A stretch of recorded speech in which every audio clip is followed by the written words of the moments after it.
Ashwini, shall I take it over from here? Sure, Kaushik, yes. Yeah, if you can mute Gopal, that would be helpful. Sure. Sure. Thanks a lot. So, hello everyone. Good evening. We hope and we wish that all of you are in your safe vicinity of your home during these troubled times, during this COVID times as well. Our wishes are with you and your family to keep yourself healthy and safe as well at any given point in time. And welcome to today's session on RBI's tokenization. Now, as you guys might be knowing as well, that RBI has released several circulars on tokenization in the past as well. And I believe that a few introductory things can be taken up by Gopal as he's back now. So Gopal, yep, I'll take it. Thanks, Kaushik. Some internet issues. So thanks, Kaushik, for filling in. So my name is Gopal, and I'll be the moderator for the day. So if you can go to the next slide. All right, so just a brief about CISA. CISA is a globally trusted forensic-driven cybersecurity organization. We have been in the operation since last 15 years with a single focused mission of building a cyber-secure digital society. So we have got over 14 offices across Europe, US, Middle East, in APEC as well, and our HQ is based out of Bangalore in India. So we have all actually got customer base over 2,000 customers across the globe, and any given year we do close to about 1,000 plus active engagements, security engagements more to say, including large banks and financial institutes, you name them, and we probably are helping them to be secure. So we're also a recognized by the payment card brands, and we are also one of the top 4 global PCI forensic investigators. So next slide, please. So before we get started, some ground rules. The webinar will be for 60 minutes. The 15 minutes, the speakers would be speaking about this particular topic. The last 10 minutes, we have actually earmarked for Q&A session. So all the attendees will be on mute. It's a listen-only mode. And you can actually post your questions as and when you feel. You can actually post it in the Q&A section that's located on the right side of your screen. So we'll take up those questions during the 10-minute session that's been allotted for Q&A. Next slide. So these are the speakers today we have with us, which is Kaushik Pandey and Ravi Batula. So to talk about Kaushik is the global head of compliance and testing. He has got vast experience in handling risk and compliance assessments and also cybersecurity consultations. He's also helped global organizations with certification consultants for standards like the PCI DSS, PCI 3DS, PCI PIN, etc. He's also a public speaker in various cybersecurity forums. And is also actually a very sought after security trainer, as he has actually helped train over 1,000 security professionals across the 250 global security workshops that CISA has conducted. And to talk about Ravi, I'm sure most of you would know him. He needs no introduction, but I'll still do that. He is the Vice President of Merchant Acquiring Acquisition with Wibmo. He's got 21 years of experience and has worked with large financial organizations like the Visa or BOA, Bank of America, or Barclays, and also with organizations like Intuit and Oracle. He was actually very instrumental in the Indian data localization regulatory mandate during his stint with Visa. It's actually a pleasure having you here with us, Ravi, because in this, I mean, he's actually a very good authority on tokenization subject, and also brings in the real world implementation insights and also the typical challenges any organization would actually face in implementing the tokenization requirements. So with this, I think I will hand it over to you, Kaushik. Thanks a lot for that, Gopal. And hello, everyone. Good evening.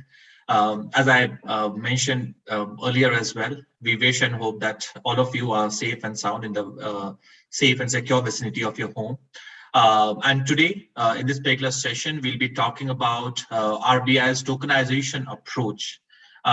This is let's say the second session on the tokenization parameter. Earlier as well, we have done the same session, but now as RBI has extended the timelines, and now we are looking at the June timelines of 2022 with respect to implementation of the tokenization, and the PAPG guidelines also getting impacted. So we thought, okay, let's get around with a refresher as well. So just to save the bandwidth for all of you, because we do understand that right now it's work from home, and majority of you might have joined from different parts of, let's say, India as well. So we'll now switch off the video so that accordingly all of us can save the bandwidth, and then accordingly, let's say, the rest of the session can be managed in a more effective manner. So what exactly we'll be covering today will revolve around, first of all, we'll see that what exactly is tokenization. What is a token and tokenization, the entire process over there. We'll see that, okay, how exactly RBI over the period of, let's say, a past 2 to 3 years has matured tokenization guidelines for all the industry consumers. When I say industry consumer, it means the industry stakeholders. When we talk about industry stakeholders, we are talking about networks, card networks, we are talking about issuers, acquirers, payment aggregators, payment gateways, merchants, whosoever is involved in the entire transaction process. We are talking about each and every one of them. So we'll see how exactly that particular security maturity roadmap has come along in the recent times. Then we'll talk about that, okay, why exactly is it required in today's digital transaction era? What is the need of it?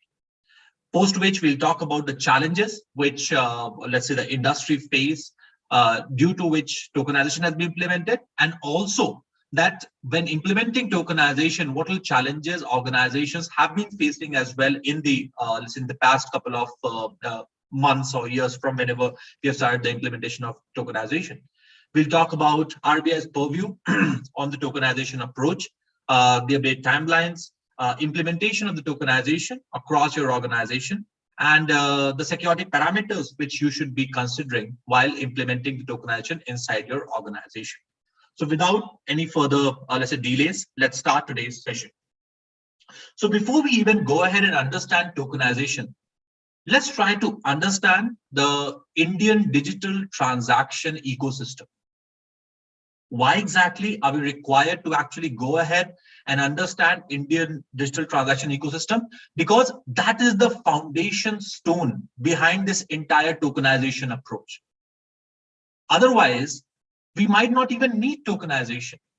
Otherwise, there was no requirement of tokenization. There was no requirement that, okay, the card numbers or the PAN, the primary account number, and the details on the same front needs to be tokenized. So when we are talking about the Indian digital payment ecosystem, we are talking about 44 billion digital payments that were counted in financial year 2021. Is it good? Is it great? Actually, I'll say it's great. Why? Because if you just take out a sub portion of it and talk about the real-time payments, and if you read the report from the week, India has actually retained the top spot in real-time digital payment transactions across the globe with 25.5 billion transactions which are real-time in nature, followed by, of course, China, South Korea, Thailand, and the UK as well. Is it a great achievement for us? Absolutely. And basis upon the same statistics, we are expecting that, okay, in 2022 itself, the entire, you can say the number of, let's say, the value of these transactions will go beyond $700 billion as well. When we talk about that, okay, what will be the monetary amount which we are looking at? So from these statistics, one particular thing which we understand, one particular thing where we get an idea about is that irrespective of, let's say, whatever is happening across the globe, whatever is happening, India is one of the fastest growing digital payments market. And that is not just known by you and me. That has also been known by the attackers, the intruders, the hackers as well. And that is the reason why exactly in 2021 alone, there were 9 major data breaches in which 86.6 million user accounts were exposed. And majority of the PII data or the unique PII data was exfiltrated or breached at the same time. When we talk about the global ecosystem, India is ranked actually 3rd in the number of data breaches in 2021 alone, where we saw that 351.6% increase in the compromised accounts, or let's say in the number of breaches as well. And more than 45% of all the financial frauds, whatever we see, were actually online banking frauds. And these online banking frauds where actually the card data was involved has risen up by 225% in the year 2020 alone. So what does that tell us? That tells us that the typical way, the legacy way in which we were handling the digital payment ecosystem, the digital transaction needs to be changed. That is the need of the hour. Otherwise, card data will be there at each and every corner of the world, or let's say each and every, let's say the entities inside the ecosystem, and it will be fairly easy for intruders, hackers, and all of those, let's say, malicious people to get hold of the particular data and accordingly compromise those records as well. So this tokenization actually helps organizations to reduce that particular attack surface area. So how exactly it helps? First of all, let's understand that, okay, what exactly do we even mean by tokenization?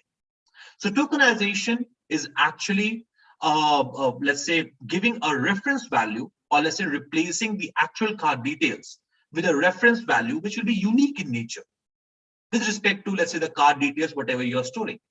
For this entire session, let's start, let's try to focus on the primary account number, the PAN or the card number. That let's say if I'm having a card number and if I get a token of it, it will mean that, okay, it will be a surrogate value which I have associated with the primary account number. And wherever I used to use the primary account number for my digital payment transactions, I will just use the token value, the surrogate value. And this particular token, the generation of this token, should be a unique combination of the card using which you are doing the payment, the token requester. The token requester can be the application, the service provider using which you are initiating that particular, let's say, transaction, and the device as well, the identified device. It can be a mobile phone, it can be a tablet, it can be, let's say, web or mobile applications. Many things has been included. That's something we should be discussing as well in some time. So tokenization just refers to basically the replacement of those actual card details with a surrogate value, so that accordingly you can make, or let's say all of us can make our transactions more secure. And are we saying that, okay, tokenization has just come maybe, let's say, an year back or 6 months back? Not at all. If you see the timelines from RBI, it started way back in Jan 8, 2019. That's where tokenization came into picture. However, at that time, RBI was much more focused on specific use cases of tokenization. And that's the very reason why let's say the number of devices or the number of the use cases for these types of payments was very limited to basically your near field communication or the MST or the contactless transaction, the way we know it today, the in-app payments, the QR code based payments, and hence so forth. So primarily they were only talking about the mobile phones and the tablets. There were guidelines. There were, of course, security guidelines around the same, but at that time, they were only focusing on the, let's say, first of all, the card networks, that, okay, the card networks will be allowed to issue tokens on behalf of a particular card holder and replace the PAN with that particular token value. And then accordingly, how the ecosystem needs to be maintained as well. So it had detailed guidelines. And that is something which we'll be discussing as well, let's say in some time, as to what exactly those guidelines were. I talked about the tokenization, the de-tokenization, then what exactly the responsibility of the token requester, how exactly the certification of the compliance process will go, and hence so forth.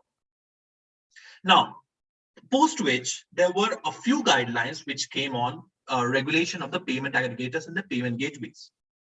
That gives us a question that why exactly are we even talking about payment aggregators and the payment gateways? We are talking about them because that was the time, these March 70 and November 70, 2020, that was the time when RBI came up with these regular guidelines that nobody in the entire payment ecosystem should be storing the card details. That is where, let's say, things got a little bit curious, let's say. Why? Because earlier, based upon our age-old payment ecosystem, each and every party across the, let's say, the Indian transaction space was going ahead and storing the card details. This was a major, you can say, differentiated statement which came from RBI, which talks about that, okay, we cannot store the card data at all. And followed by, let's say, the tokenization guidelines, which were again updated in Jan 2000, let's say, 2019, followed by September 2021 as well. So the guidelines which came in September 2021 actually went ahead and talked about card on file tokens. So basically the card number, when it's actually stored inside an ecosystem, inside a payment ecosystem, this is known as card on files. So what exactly, let's say this particular guideline talked about was that let's extend that particular tokenization guidelines, which were issued basically on Jan 2019, and let's include the card on file systems as well. And basically, as the scope of the permitted devices as well was increased from not just mobile phones and tablets, but now it included the consumer devices, laptop, desktop, wearable, IoTs, and things like that. And it also talked about that, okay, how exactly to manage these different tokens as well at any given point in time. And actually, it was in this September 7, 2021, the guidelines which talked about permitting COF services and things like that. RBI allowed the issuers as well to be a part of the ecosystem where they can go ahead and store this particular, let's say, token value. And these particular issuers who will be giving this particular service will be called Tokenization Service Provider, TSP. Of course, for only those cards which are getting issued by them, which they can outsource as well to a different service providers. Now, many of you might know this, that January 1st, 2022 was the timeline by which each and every entity in the entire payment ecosystem was required to abide by the tokenization, the PAPG guidelines, and hence so forth, that they were not allowed to store the card numbers. But at the same time, RBI understood that, okay, it's a major architectural level change.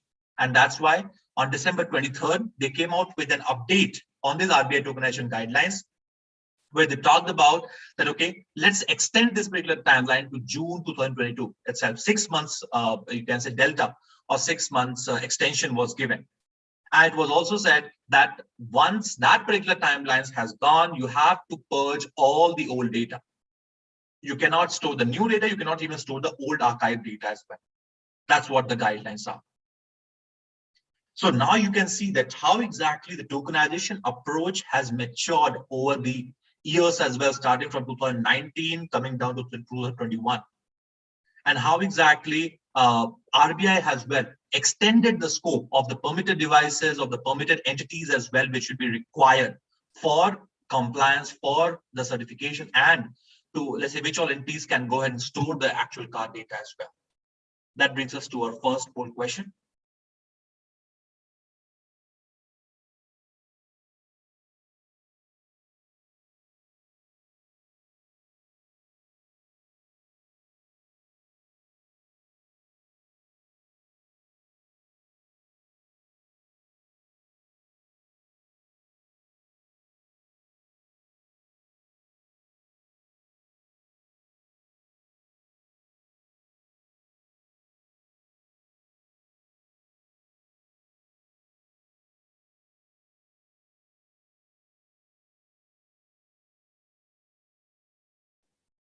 We have a few seconds left, guys.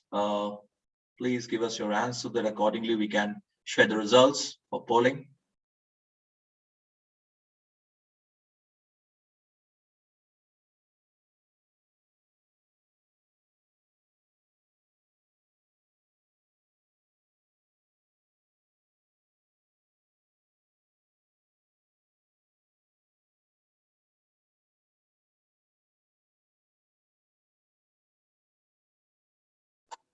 All right, let's see the answers.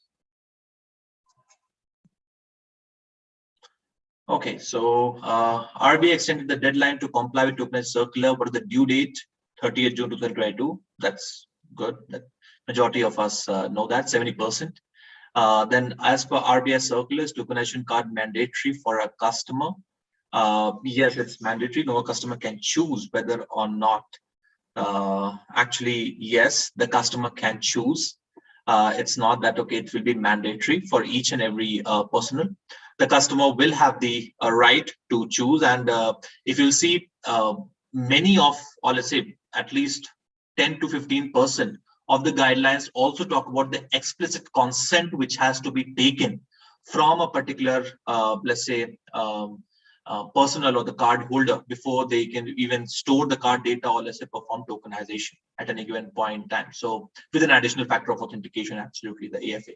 So that's the thing. But yeah, it's good that a majority of us are aware about the tokenization guidelines. So let's move forward on the same.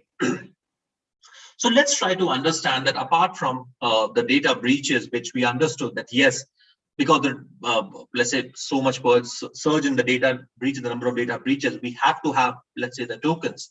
But apart from that, it also helps foster trust with your customers as well. Because now you are not storing the card data at each and every point in time, at each and every place as well, at each and every endpoint. So accordingly, even if the customer is using their mobile phones or whatever the case is, and if let's say they have a rooted device or whatever the case might be, the risk has reduced. I'll not say that, okay, it's allowed. No, absolutely, it's not allowed. And whenever you're going through an application penetration test, they'll be identifying this as an action point. But yes, absolutely, the trust with your customers will be increased with tokenization. Less red tapeism, that is only what is required. And apart from the bureaucratic and let's say the different things, only what is required, and then accordingly the trust will increase as well. And absolutely the payment innovations will be like anything, because now let's say the entire payment ecosystem will just depend upon a token, which can be stored on your, let's say, IoT devices, on your wearables like your iWatch or something like that, on your mobile phones, and many of them have key fobs as well. So different, you can say the payment innovations are also coming up, which will help all of us in this tokenization approach. So when RBI came with this card on file tokenization, they were specifically targeting the payment aggregators, the payment gateways, the non-payment aggregators, and the merchant. And they were saying that the card on file tokenization, if you want to, let's say, reuse the card at any given point in time, you need to have this cost mechanism. And this particular cost mechanism can be given to you only by the issuers, which will be, let's say, tagged as a tokenization service provider, the token service provider, and also the card networks as well. So all other entities in the entire payment ecosystem will not be allowed to store the customer card credentials. And if, let's say, a customer needs to store the card number based upon the token mapping, means let's say you want to, let's say customer wants to store their card numbers and get a token back, then at that time, their explicit customer consent is required. It means that you cannot have that checkbox approach and the checkbox is always clicked over there. So the customer should go and click on it. And once they have clicked, once they have given your consent, then an additional factor of authentication as well will be required, like a PIN or an OTP, something like that on the same pattern. However, let's say one addition over here was that if, let's say, I'm doing a transaction and at the same time, I'm giving a consent as well that, yes, go ahead and store the card and issue me a token. At that time, I can combine both the approach, the same OTP or the same PIN value can be used for that particular tokenization and the transaction as well. You don't need to enter it twice for two separate requests. Both the requests can be combined, and then accordingly, you can tokenize and perform the transaction as well. And of course, as I told you, that the issuers will be called as tokenization service providers as well. So which all industries have been impacted because of this? It's basically the e-commerce, the banks, which are the issuers and the acquirers, the aggregators, gateways, online retailers, card networks, and all. And as per, let's say, what we discussed so far, is that the card networks and the issuers are the only two parties who will be allowed to store the card numbers at any given point in time to perform the, let's say, the recurring transactions, or let's say the consecutive transactions as well. But when these particular guidelines came in, of course, it raised a lot of challenges as well. Like the card-based payments, the e-commerce merchants, they understood that, okay, the card-based payments will decline. People will rely more on the UPI or on, let's say, cash on delivery option. There were n number of things surrounding the card data as well, because there were EMIs, recurring payments, refunds, n number of use cases which required the card data. So accordingly, the backend, when I say backend, it means the issuers, the networks and all, they need to change their ecosystem, and then accordingly, the merchant will be able to adapt to it. Until that time, there might be a loss of revenue as well at the same time. And that is why, let's say, RBI has given the extension till 30th June 2022, so that each and everyone in the entire payment ecosystem understands and adapts to these particular guidelines, and it doesn't impact the business, it doesn't impact the revenue at any given point in time. Now, till now, we understood that what is tokenization. We understood that, okay, why exactly is tokenization required? We went through different RBI, you can say, guidelines as well, that what exactly are they saying? They're extending the scope, they're extending the devices. They're talking about tokenization, de-tokenization approach. They're talking about the customer consent and different matters. But have we, or let's say, is there a real thorough guidelines on developing a tokenization solution? Actually, there's not. Means we do not have let's say, a thorough guideline which has been issued by RBI, which talks about tokenization product as to how exactly you should be developing a product around the tokenization. Of course, they have given guidelines around the security of that payment ecosystem, their application, that what all security parameters have to be followed. Talking about the card data vault, or talking about, let's say, the role-based access control and things on the same front. But what all parameters has to be taken care of, that is something which, let's say, has been left out to the application vendors or to the developers, that they should follow the security best practices and accordingly develop it. So if any of you would have gone through the, let's say, the 2019 guideline tokenization, there it was the responsibility, or it's still the responsibility of the card networks to make sure that each and every personnel involved in the entire tokenization payment ecosystem is actually complying with the industry best practices, with the standards, with guidelines, and the token requesters, means whosoever will be requesting token on behalf of a card holder, should also get a system audit and security audit as well done based upon the certain empanelment. Now, that opens up the space for a wide variety of security standards to be complied with, or let's say to be abided by. That's how basically they are talking about the, let's say, the security considerations over there. And that is the very reason why exactly it's our duty as CISA that, okay, we'll tell you what are security best practices you should follow when you are developing any of the tokenization products. Starting with, first of all, understanding that, okay, what are different types of tokens can be there. One are irreversible tokens, where you cannot get the, let's say, the card number or the PAN value back. Then you have reversible cryptographic tokens, where there will be a relationship between the token value and the card number. And then there will be reversible non-cryptographic tokens, where I can get, of course, the token, let's say, the card number from the token value, but there won't be any relationship in the, let's say, the card number, or let's say the tokens are getting generated from the card number. So basically, it will entirely depend upon the card data vault, where the mapping is being maintained. However, while generating the token value, I will not, let's say, focus that much on, let's say, the card numbers and things on the same front. So these are primarily the three different types of tokens, which are irreversible tokens, where you cannot get the value back; reversible cryptographic tokens, where there will be mapping, or there will be, let's say, relationship between the card number or the PAN and the token; and then non-cryptographic, where there won't be a relationship. I'll be generating, let's say, random values, which I'll call, let's say, a token, and then in one field I'll have all the card numbers, and then I'll be mapping both of them in the card data vault. And that is what has been depicted over here as well. And for this particular session, we will be focusing on the reversible tokens, because we need to get the card number back. First of all, at the time of tokenization approach, I need to give them the card number, and then accordingly they should issue me a token. At the same time, after I've issued the token, let's say whenever I'm performing, or let's say whenever I want to perform, let's say, a particular transaction, they should be giving the card number as well. So that's why we'll be focusing on the reversible tokenization over here. So let's take an approach, let's take an example where, let's say, organization needs to perform tokenization, but they want to use it internally itself. Means, let's say, I'm talking about an issuer which has n number of use cases for a particular card, for a particular card number, but they do not want the card number to be present at each and every location across their issuer base.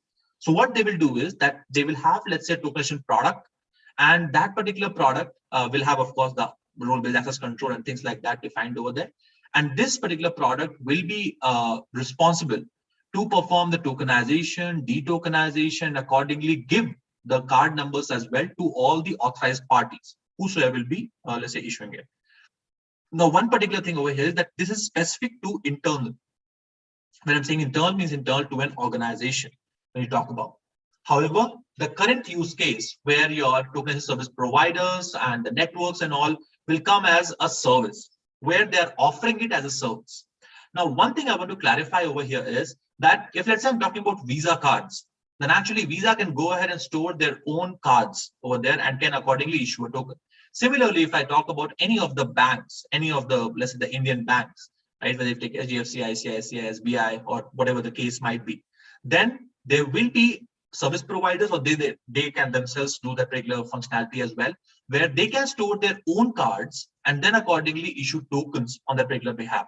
And that particular tokens can be used to perform all the different kinds of transactions.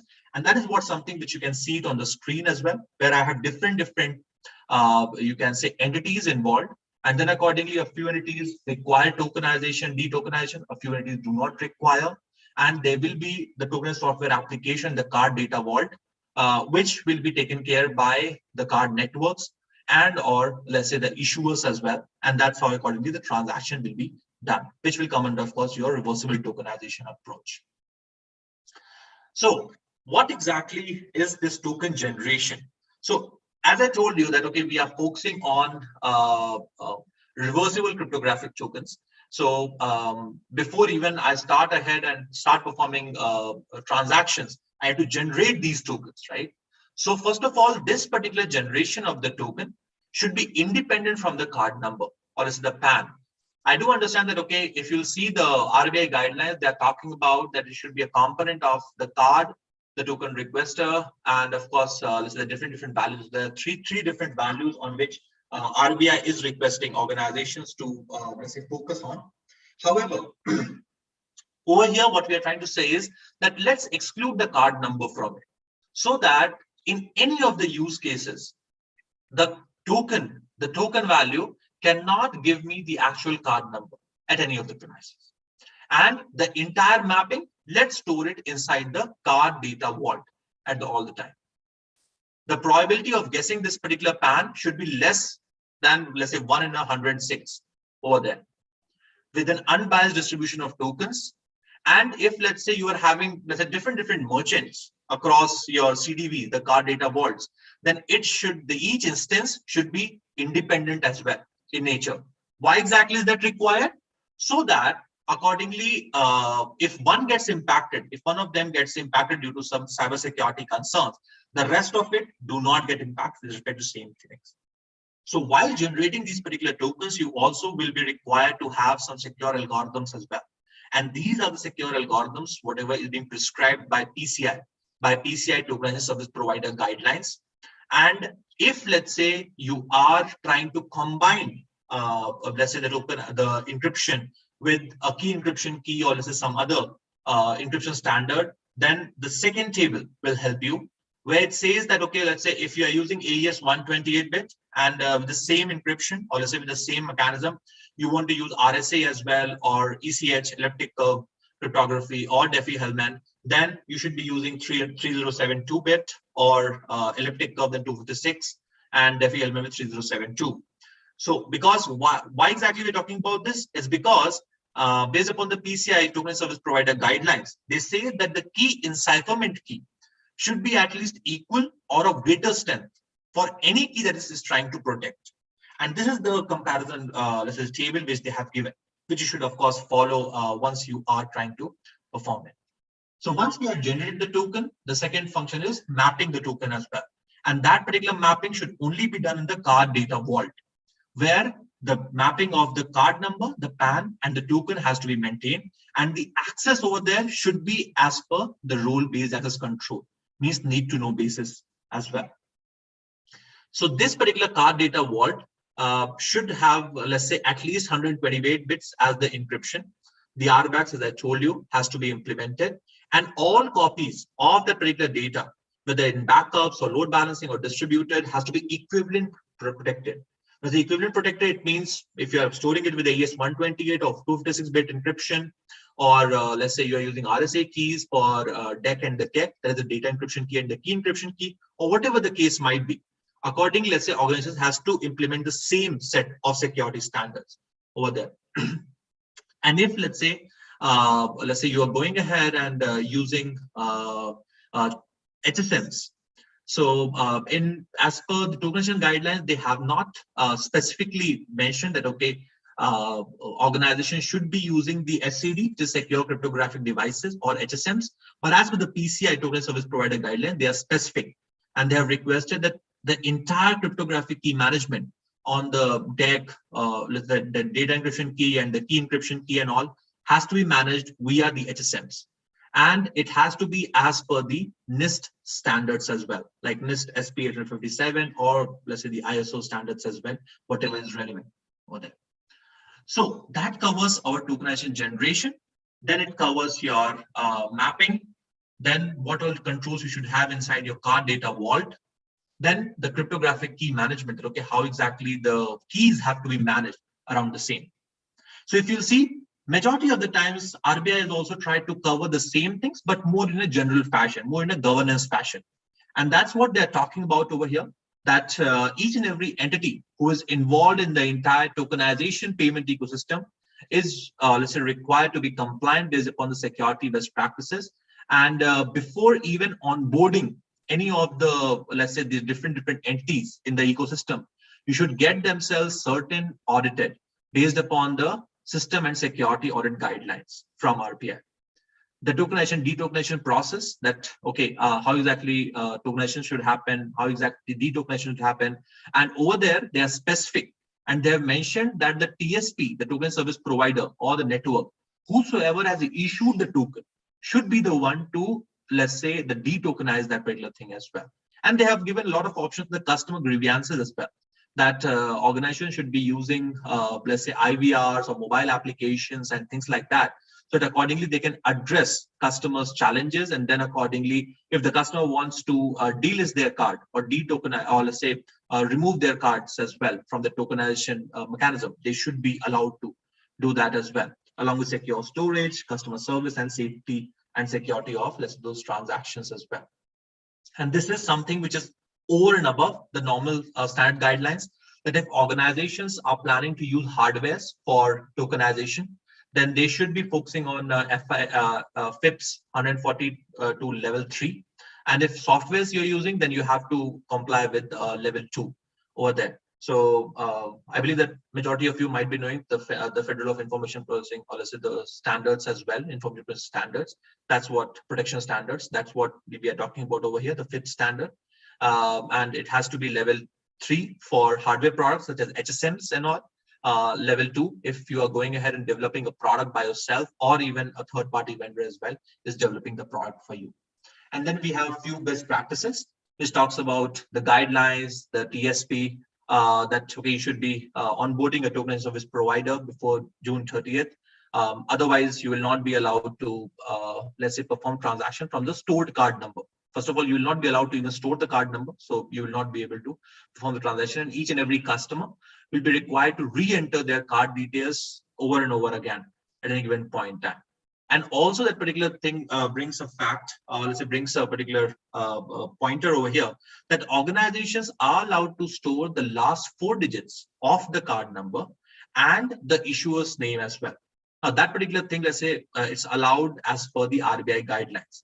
It means that, let's say, if I'm a consumer and if I want to see that, okay, which all cards are there, then accordingly I can show them the last 4 digits of the card number, and I can also see that, okay, this is the issuer name as well, and then accordingly I can use any one of, let's say, those particular cards over there.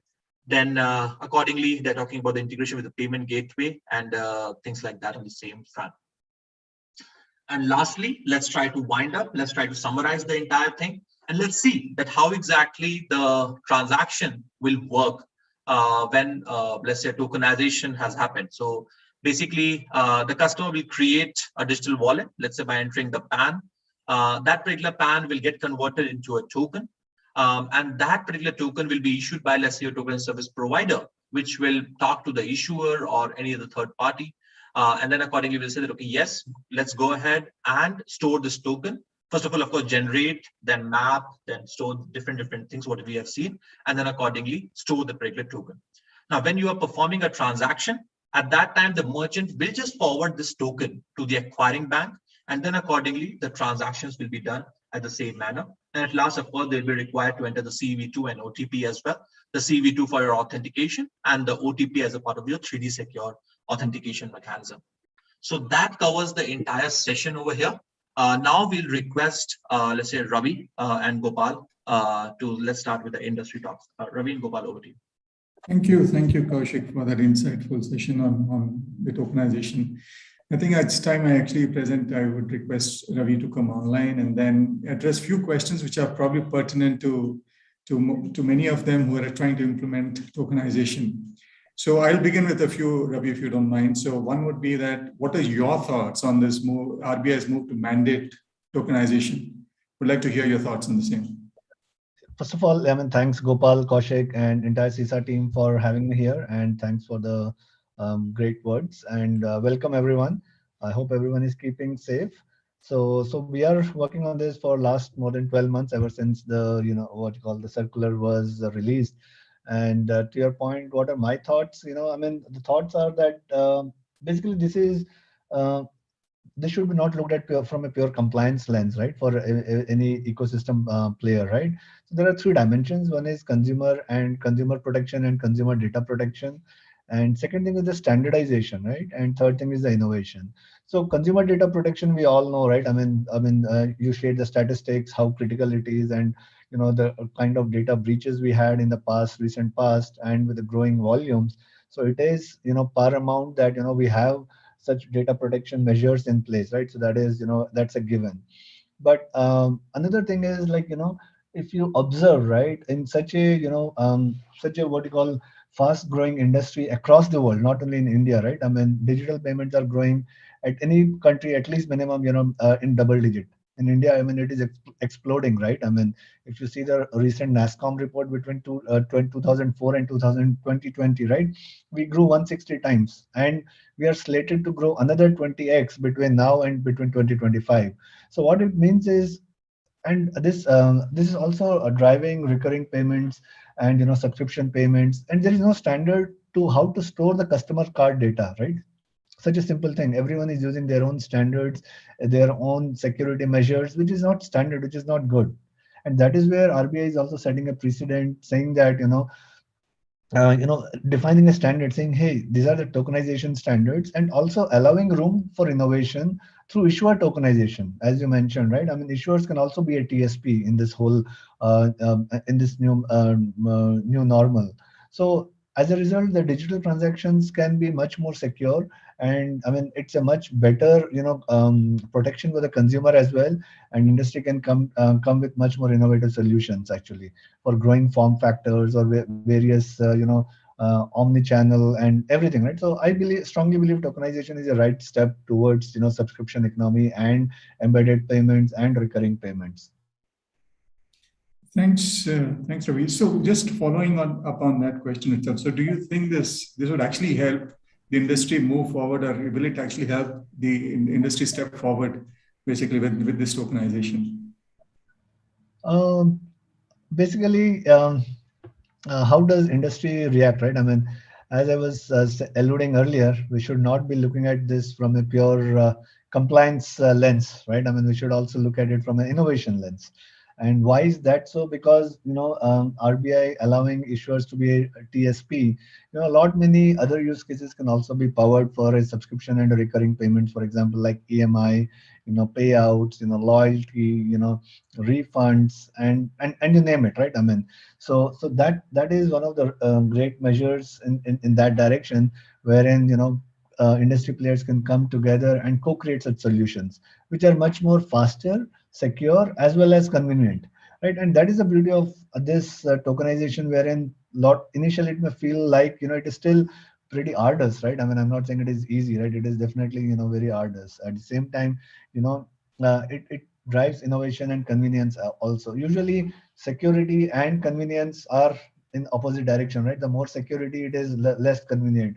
Whereas with tokenization, it is counterintuitive, right? It does provide more convenience as well, right? Because whether it is your phone, on device, or on card on file on any browser, right? It still gives you that one-click frictionless checkout experience, right? While still being more secure. That's the beauty of this. So what you're suggesting, Ravi, is that tokenization compliance will help organization be, the security of the payments to be much better, and also it's easier, is what you're suggesting.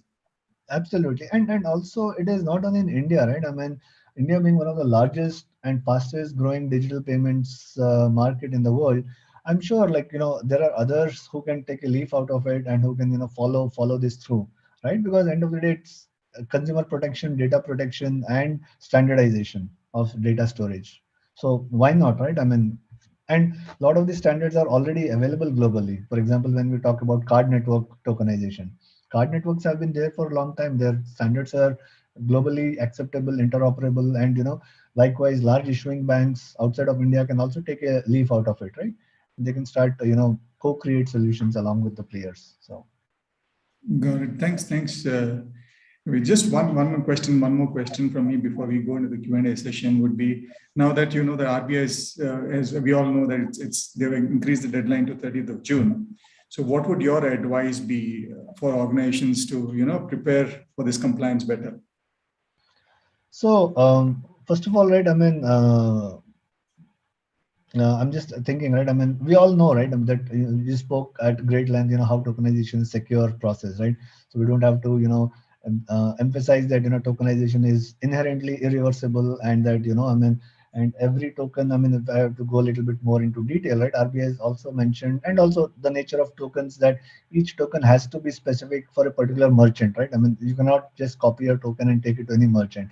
So folks on the call who are listening, so please don't think that, if you once you create a token on, you start saving your card on multiple merchants, or your favorite e-commerce merchant, the same token will be generated. Please, that is not the case. Every token is unique at a merchant level. So the whole point is, so if, for example, some reason your merchant data gets compromised, you don't have to stop your card, cancel your card, just generate a new token, and the token in the hand of a bad guys will be rendered useless. So you can be rest assured of that. So that itself is a pretty good, assurance for the industry players and the organizations, because it will inherently reduce the chargebacks also, right? I mean, because to make a point in case, right? I mean, after we in the what you call POS terminals, right? I mean, card present situations, right? We all move towards contactless payments in India, right? And after we moved from Magstripe to EMV, now from EMV to contactless, the number of frauds have automatically drastically reduced. Now, no one is even spending time and effort to, do a card cloning or a card skimming. The data proves it, right? So likewise Right. here, I mean, people will not try to, worry about hacking, merchant database or anyone, right? I mean, so that is where we are heading at. So. Thanks, Ravi. I think there have been many questions asked, and a few of them have already been answered by Ravi. Thanks, Ravi, for that answer. Yeah, we'll also share the Q&A with everyone as well as to what the FAQs are, and we'll share the responses as well. But there are still some open questions. I'll read them out, either if you, Kaushik, you or Ravi, if you can help us answer. So one of them is, how about merchants where the card detail is saved due to multiple past payment transactions? Would they also be able to view or store the card details? Sorry, what was the question? I didn't get that. So how about the merchants where the card detail is saved due to multiple past payment transactions? Would they be able to view or store the card details moving forward? So moving forward, for any any card to be stored, you need customer consent for sure, and any old data that is stored, you have to purge them. As simple as that. Okay. So the other question, probably Kaushik, if you want to take, would tokenization remove requirements of PCI DSS compliance? Right. So no, not at all. Tokenization itself will not remove the requirement of PCI DSS, because PCI DSS is applicable to organizations who are processing and transmitting the card data as well. So RBI is trying to make sure the storage is not possible. However, merchants at any given point in time will be processing or transmitting the card data, because that's the platform on which you are entering, capturing the card and then sending it across. So the PCI will be applicable. Of course, the requirements will be a bit lesser, because then, of course, those requirements will become not applicable. And then accordingly, the risk as well will become lesser, as you're not storing the card numbers. So like the data breaches and all those things will not be impacted. So that's the answer. Got it. So Kaushik, you also wanted to add into what Ravi mentioned about that merchants where card data is saved. Is there something that you wanted to add? Sorry, I didn't get you there, Gopal. So did you also want to add into what Ravi mentioned earlier about where the merchants where the card data is saved due to multiple past payments? Would they be able to give us further? Yeah, exactly. So it has different perspectives, right? However, RBI is straightforward. They are saying after June 30th, 2022, you are not allowed to store any card data, whatever. Old data, whatever data you have, old, new, whatever you have to purge it. That's all. After that, you cannot use it. Okay. And one particular thing which is quite fascinating is that they have said that entire maintenance has to be done by the networks and the issuers or the token service providers. They have to make sure that every party in the entire ecosystem is maintaining this compliance. Okay, that's the responsibility matrix which actually they have said.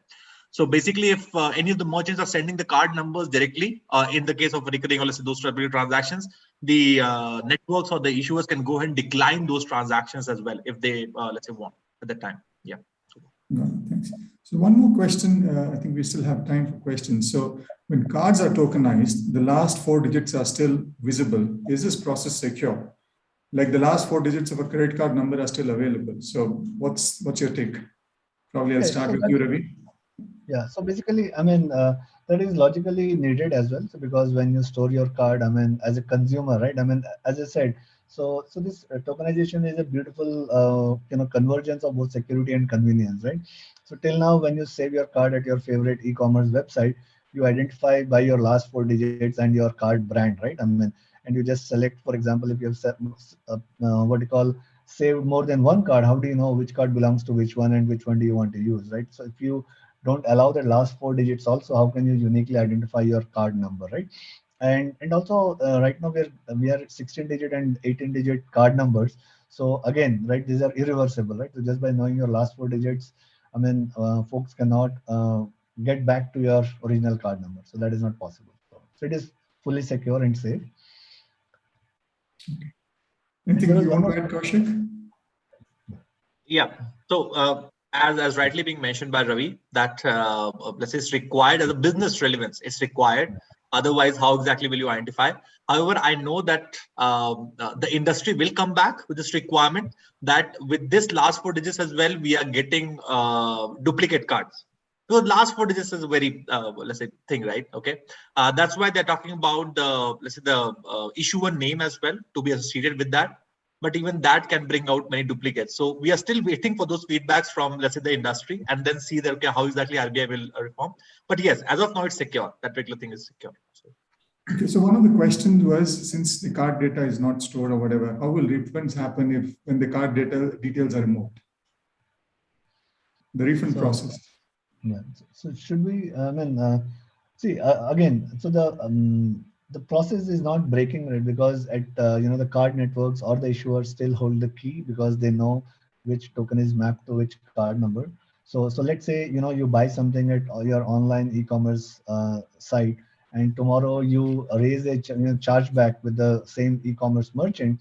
So merchant will still pass the token in the chargeback request to the issuer, right? And since it goes through the same, the standard protocol and the standard message formats that we follow today, and just to let the audience know, right? I mean, tokenization is not a localized process. It entails changes at the whole ecosystem, right, to make it happen. That was one of the reasons why RBI was also cognizant, recognized, and extended the timeline, right? Right from merchant, their payment aggregator, their payment gateway, their switch, all the way to issuer switch, network, everyone in the ecosystem had to make changes, right? So it's not like only merchant is getting impacted and rest of the ecosystem is still remaining the same. That is not the case. So this entails change it everywhere. So it also means that the reverse flow of the transaction, right? I mean, post authorization and authentication and authorization when you're doing a refund.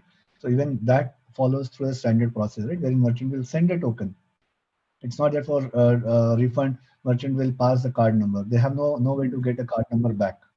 Right. So Thanks, Ruby. And I think it's an important question is how will RBI validate if the merchants who are storing the card data have purged historical data?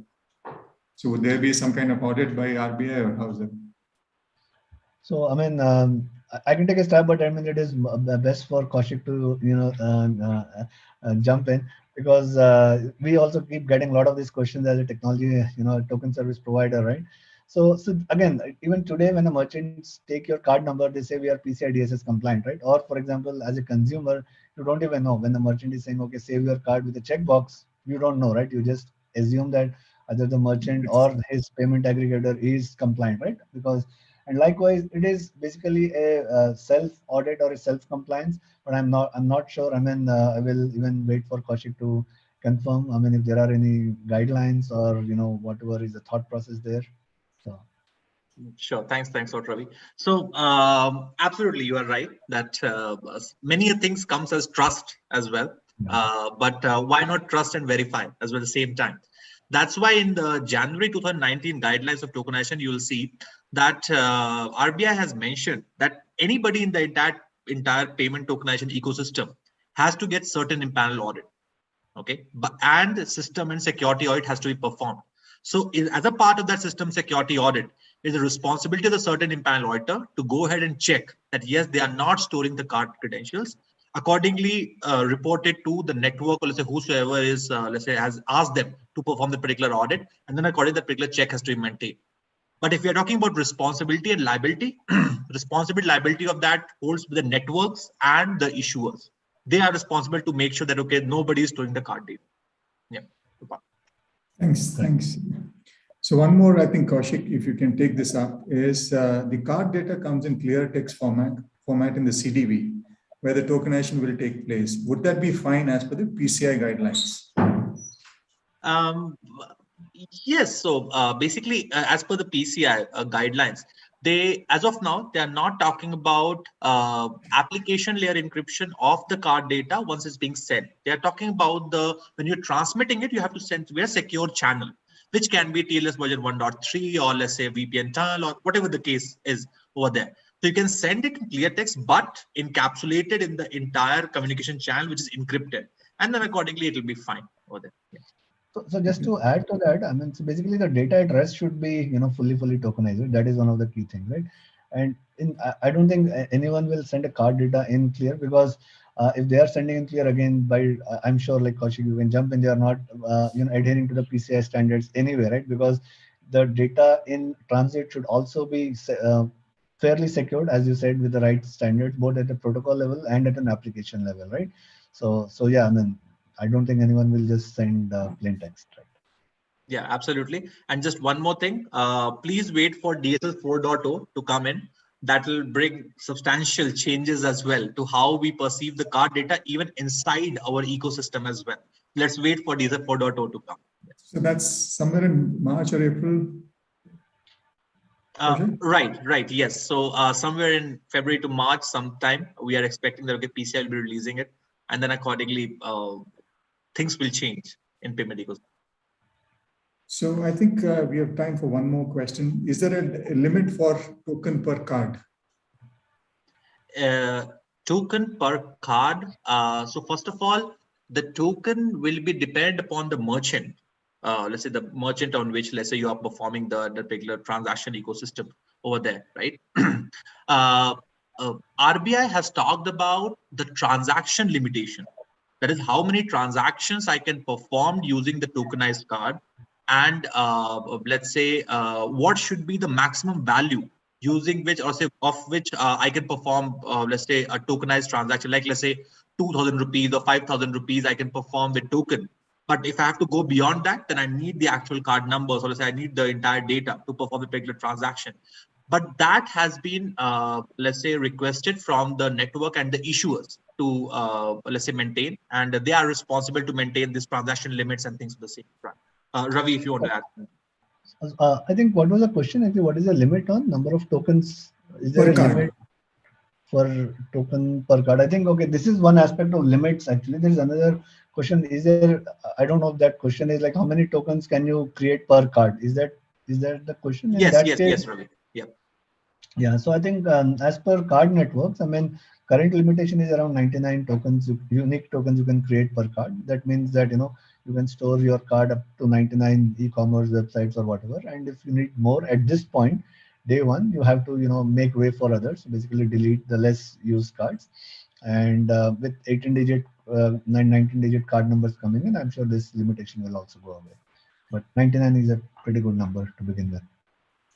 Great, Ravi. Thanks, So I thanks, believe, Ravi. right. So Ravi, I believe that's a requirement from the networks itself, right? Network has given that particular Card limitation. networks, yes. Correct? That is Okay. the card network limitation. Gopal, over to you. So thanks. I think we are, I think right on time. It's 4 o'clock, so time to wind up the session. And thanks for everyone. I mean, thanks to everyone for joining in. And Ravi, thank you very much for joining in and giving us your valuable input to the questions that were asked.